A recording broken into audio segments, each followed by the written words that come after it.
Bienvenido. En esta sesión conocerás las teorías que integran la tectónica global, así como los tipos de movimientos de las placas tectónicas y sus principales puntos de riesgo sísmico y volcánico. Para entender mejor qué estudia la tectónica global, primero descubramos algunas cosas sobre cómo se compone nuestro planeta. La Tierra se asemeja a un durazno, que cuando lo cortas, deja al descubierto sus capas internas. En nuestro globo terráqueo, esas capas son el núcleo, el manto y la litosfera, o mejor conocida como corteza terrestre. El núcleo es la capa más profunda de nuestro mundo. Está compuesto fundamentalmente por hierro y níquel y posee altas temperaturas que rodea los 6000 grados centígrados. La siguiente capa es el manto. Está formado principalmente por silicatos de hierro y de magnesio, y su temperatura puede ir desde los 800 hasta los 3000 grados centígrados, mientras más cerca está del núcleo. Y por último tenemos a la corteza terrestre, que es donde habitamos nosotros. Esta es la capa más delgada, pues ocupa solo el 1% del volumen de la Tierra. A su vez, estas capas tienen subcapas integradas de la siguiente manera. El núcleo está dividido en interno y externo, el manto en mesósfera y astenosfera, y sobre la corteza terrestre está la hidrosfera y la atmósfera. Bajo este esquema es que el calor expedido desde el núcleo sube hasta la astenosfera, que es la región más fría del manto. A medida que esta capa de roca y magma se calienta, parte de este material que la conforma se vuelve más ligero, por lo que se mueve hasta arriba hasta llegar cerca de la superficie. En este punto dicho material empieza a enfriarse, lo que lo vuelve más denso y pesado, por lo que se hunde hacia el interior. Allí estos materiales se calientan de nuevo y suben otra vez. A estos fenómenos circulares se les llama corrientes de convección, y son el proceso continuo responsable de las fracturas y movimientos de las llamadas placas tectónicas. Este concepto es de vital importancia para tu examen de admisión, así que veamos a detalle de qué se trata. Las placas tectónicas son varios fragmentos enormes de la litosfera, sobre los que se asientan continentes y suelos oceánicos. Estos grandes bloques se mueven, como ya dijimos, por las corrientes de convección del manto superior y se desplazan sobre la astenosfera con lentitud, algunos centímetros por año, cambiando la apariencia de los continentes a lo largo del tiempo geológico. Existen dos tipos de placas, las continentales y las oceánicas. Las placas oceánicas son aquellas que están en el fondo de los océanos y generalmente tienen alrededor de 6 kilómetros de espesor. En cambio, las placas continentales son la parte gruesa de la corteza terrestre, pues tienen aproximadamente 35 kilómetros de espesor. Las placas oceánicas cubren el 71% de la superficie de la Tierra, mientras que las continentales solo el 29%. Cuando chocan ambas placas, la oceánica es la que se mueve debajo de la continental, ya que son más delgadas.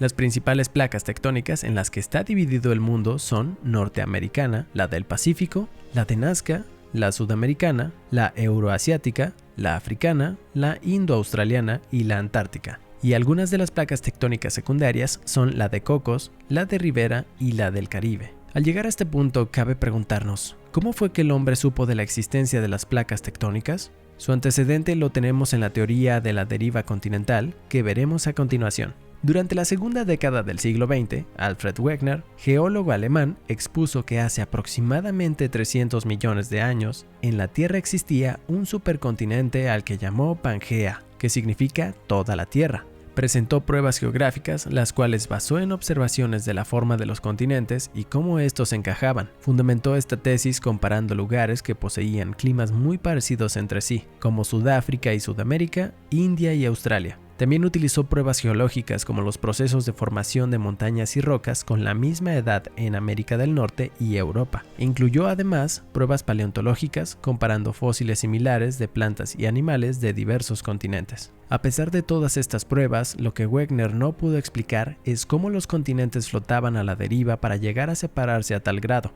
Así que en ese tiempo su teoría de la deriva continental no pudo ser completamente aceptada.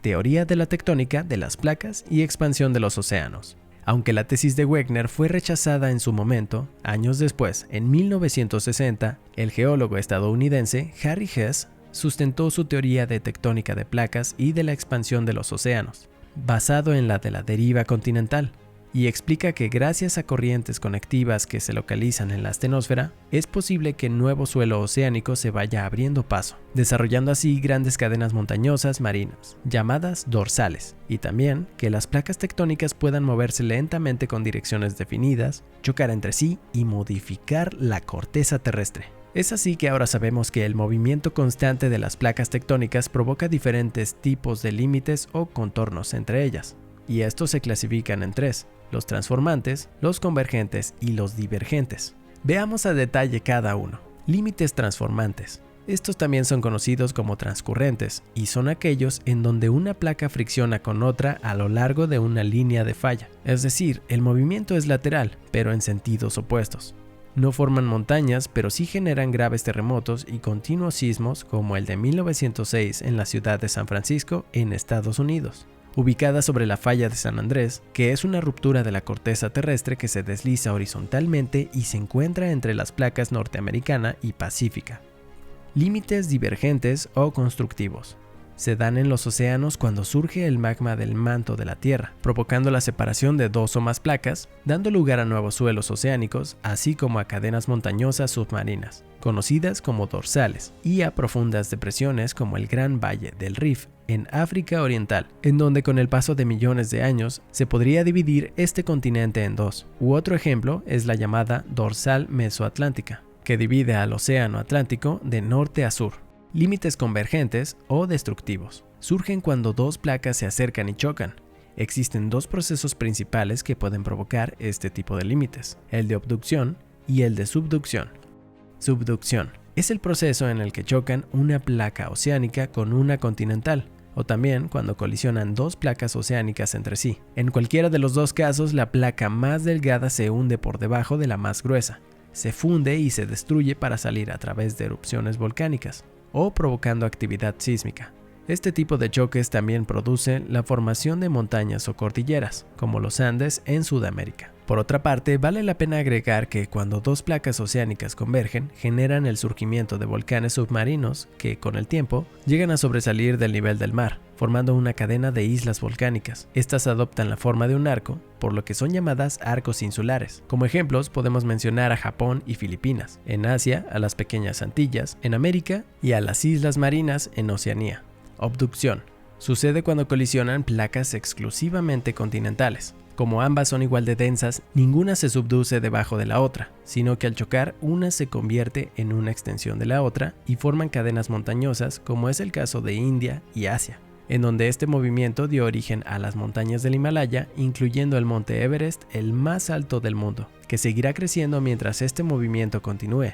Muy bien, ahora que ya conoces los tipos de límites entre placas, ten en mente que los terremotos se presentan en las zonas donde se localizan los límites transformantes y los convergentes, pues estos provocan grandes movimientos telúricos. Con base a esto, a continuación, veamos cuáles son las principales zonas sísmicas y volcánicas del mundo. El Cinturón de Fuego del Pacífico, o Anillo de Fuego, se caracteriza por concentrar algunas de las zonas de subducción más importantes del mundo, lo que ocasiona una intensa actividad sísmica y volcánica en las zonas que abarca. Los países a los que afecta son Argentina, Chile, Ecuador, Perú, Colombia, Centroamérica, México, Estados Unidos, Canadá, Rusia, Taiwán, Japón, Indonesia, Filipinas, Nueva Guinea y Nueva Zelanda. El cinturón mediterráneo transasiático incluye el Mediterráneo y las montañas circundantes del sur de Europa, Asia Menor, África del Norte, así como la mayor parte de Asia Central y el Himalaya. El cinturón central del Océano Atlántico, o dorsal mesoatlántica, atraviesa el país de Islandia y divide en dos al Océano Atlántico, de norte a sur.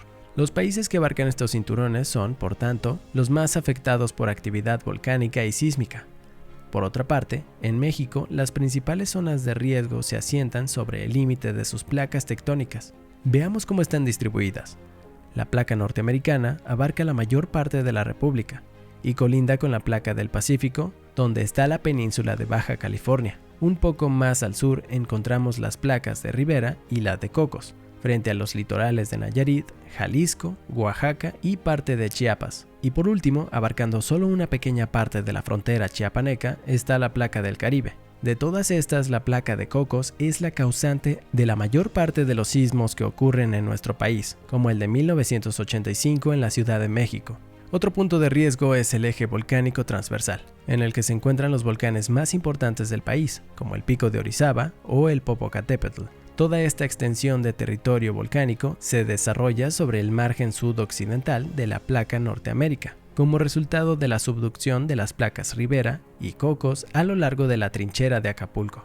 Ahora ya conoces cómo y dónde surgen las zonas volcánicas y los sismos en México y el mundo. Como viste, todo ello se relaciona con las placas tectónicas. ¡Listo! Ahora estás preparado para contestar los ejercicios de esta lección.